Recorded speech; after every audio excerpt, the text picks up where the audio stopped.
Hello my dear friends, I welcome all of you to Vishnu classes. Today we will discuss about Unit First Fundamental Rights of Constitutional Provisions. जैसे कि हमने सबसे पहले preamble के बारे में जाना था कि प्रेम्बल में क्या क्या ऐड है, प्रेम्बल होता क्या है, जो कि कॉन्स्टिट्यूशन का ही एक पार्ट है। आज हम फंडामेंटल राइट्स के बारे में जानेंगे। फंडामेंटल राइट्स होते क्या हैं, जो हक हम बोल सकते हैं, जो राइट्स हमें मिले होते हैं उन्हें हम फंडामेंटल राइट्स बोलते हैं। और ये जो है यूनिट 3 में दिए हुए हैं। आर्टिकल 12 से लेके आर्टिकल 35 तक जो है वो फंडामेंटल राइट्स होते हैं, ठीक है। लेकिन सभी नहीं पढ़ने होते, कुछ कुछ इम्पॉर्टेंट होते हैं फंडामेंटल राइट्स, वही आपको याद करने हैं। तो सबसे पहले अगर बात की जाए फंडामेंटल राइट्स होते क्या हैं, ये हम किसी भी देश में रहते हैं जब उसमें जो है हमें राइट्स प्रोवाइड किए जाते हैं। जैसे हमारी ड्यूटीज़ होती हैं, कुछ हमारे कर्तव्य होते हैं, वैसे ही कुछ हमारे राइट्स होते हैं जो कि हमें कंट्री के द्वारा प्रोवाइड किए जाते हैं। इसमें हमें इक्वालिटी, फ्रीडम, सब कुछ जो है हमें मिला होता है as a citizen of that country. तो वो क्या होता है, हमारे फंडामेंटल राइट्स। तो इसी तरीके से हम आज फंडामेंटल राइट्स के बारे में जानेंगे। तो हमारे जो हैं 6 फंडामेंटल राइट्स हैं: right to equality, right to freedom, right against exploitation, right to freedom of religion, cultural and educational rights और राइट टू कॉन्स्टिट्यूशनल रेमेडीज़। अब इनको याद कैसे करना है ना, तो इनको याद करने के लिए एक छोटी सी हम ट्रिक बना लेंगे, ठीक है। सबसे पहले हम याद करेंगे ई, फिर उसके बाद एफ, फिर उसके बाद ई, फिर उसके बाद हम करेंगे फिर एफ, फिर सी और फिर सी। अब आप बोलोगे ये क्या है ना, ई एफ, ठीक है, फिर सी सी। ई मीन्स की right to equality, F means की राइट टू फ्रीडम, फिर उसके बाद ई मीन्स की राइट अगेंस्ट एक्सप्लॉयटेशन, फिर उसके बाद आ जाएगा right to freedom of religion. मतलब आपको पता चलता रहेगा, पहला इक्वालिटी है, फिर फ्रीडम है, फिर एक्सप्लॉयटेशन वाला है, फिर रिलीजन वाला है, सी से कल्चरल एंड एजुकेशनल राइट्स हैं, और फिर से सी से राइट टू कॉन्स्टिट्यूशनल रेमेडीज़ है। तो ये अब छोटा सा एक्रोनिम जो है याद कर सकते हो जब भी आपने ये सारा याद करना है, ठीक है। फिर उसके बाद आर्टिकल 14 to 18 तक लेके राइट टू इक्वालिटी है। मैंने आपको पहले बताया था, अगर आपने ध्यान से सुना हो, कि आर्टिकल 12 से फंडामेंटल राइट्स हैं, लेकिन पढ़ने हमें 14 से हैं, ठीक है। अब आप देखो 14 में से 18 गए तो कितना बचा, 4 है ना। ऐसे ही 19 में से 22 गए तो कितने बचे, 20, 21, 22 है ना, तो 3।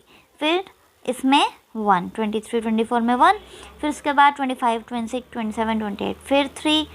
ये मैं इसीलिए आपको करवा रही हूँ, ट्रिक है, ये भी आपको इजीली याद रहेगा, जानबूझ कैसे करवा रही हूँ। 29 to 31 और फिर आर्टिकल 32।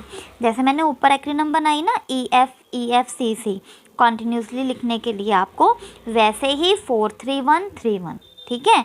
कि आपको पता चल जाएगा कि 14 से है, ठीक है। फिर आप 14 में 4 ऐड करोगे, 18 बना। 18 के बाद क्या आता है, 19 में आप 3 ऐड करोगे, क्या बन जाएगा, 22।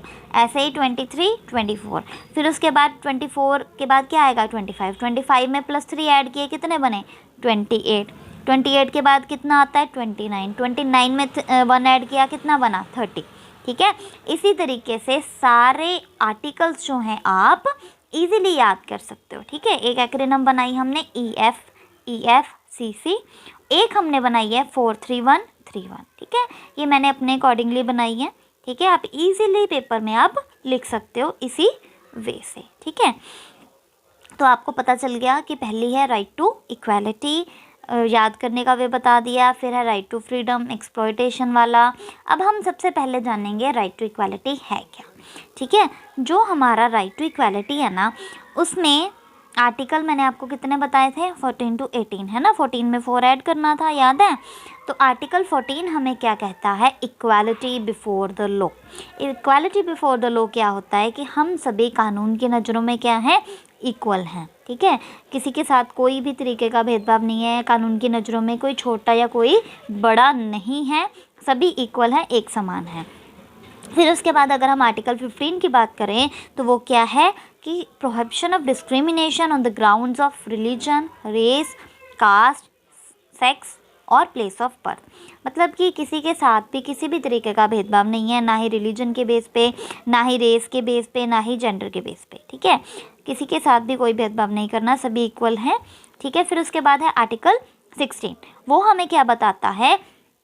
Equality of opportunity in matters of public employment. मतलब कि जब जहाँ पे भी एम्प्लॉयमेंट हम प्रोवाइड कर रहे हैं वहाँ पे सभी इक्वल हैं। एम्प्लॉयमेंट इन द सेंस कि जॉब अगर कोई एक, चाहे वुमन है, मेल या फीमेल है ना, जो मेल एक दिन का काम करके ले रहा है अगर वो सेम जॉब में है तो फीमेल भी उतना ही लेगी।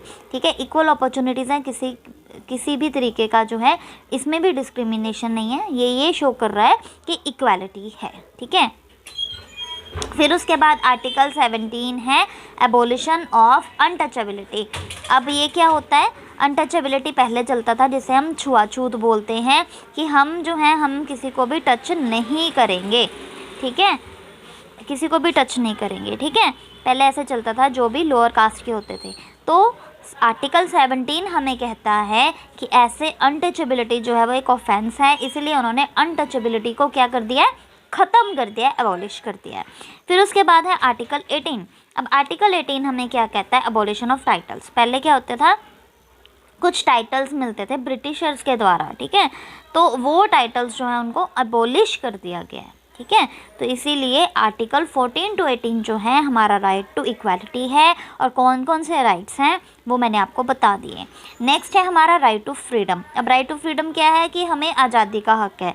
ठीक है, तो आर्टिकल 19 हमें 19 to 22 राइट टू फ्रीडम है। आर्टिकल 19 हमें क्या बताता है? Protection of certain rights regarding freedom of speech, कि बोलने का हमें अधिकार है।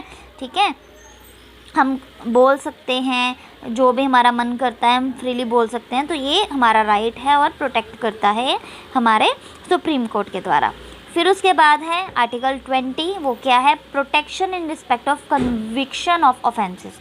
अगर कोई गलती करी है किसी ने या किसी के ऊपर केस जो है हो गया हुआ है ना, तो उसके रिगार्डिंग भी उसे कोई वकील करना है तो उसके लिए भी प्रोटेक्शन उसे प्रोवाइड की जाती है।